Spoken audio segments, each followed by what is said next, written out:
السلام علیکم ورحمۃ اللہ وبرکاتہ۔ معزز سامعین اکرام، ایک ویڈیو آپ کے پیش خدمت ہے، پہلے اسے ملاحظہ فرمائیں، اس کے بعد پھر گفتگو کریں گے۔ اب آپ صرف مولانا مختار الدین صاحب کو پیر کہتے ہیں، مجھے نہیں پیر کہتے، حالانکہ میں اس سے بڑا پیر ہوں۔ اور آپ شیخ الحدیث اس بزرگ کو کہتے ہیں، حالانکہ میں اس سے بڑا بزرگ ہوں۔ ہر سال کہ میں نہیں پڑھا سکا، اب اس وقت میری حیثیت ان کے طالب علم کی ہے، لیکن اگر میں پڑھاتا تو آپ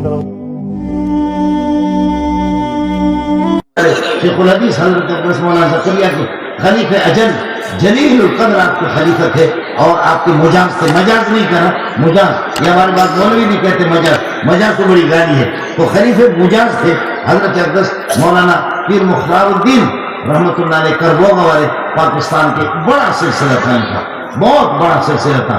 فضل الرحمان ہوں، تقی صاحب ہوں، اور بڑے بڑے علماء ہوں، وہ سارے علماء اس پر جمع تھے، اور ان کا اس قسم کا اللہ نے اس کو ایسی اللہ نے جاذبیت اس میں رکھی، اور اس قسم کے سنت کے متبع اور پیروکار تھے، بس اس کے ملنے سے لوگ اس کا ہو جاتا تھا۔ لیکن میری بدقسمتی، ہم لوگ ادھر آ گئے، پچھلے ہفتے میں میری ملاقات ان سے ہو گئی، لیکن آج پتہ چل گیا، مجھے آیت الرحمان نے بتا دیا کہ حضرت اقدس بھی اللہ کو پیارے ہو گئے۔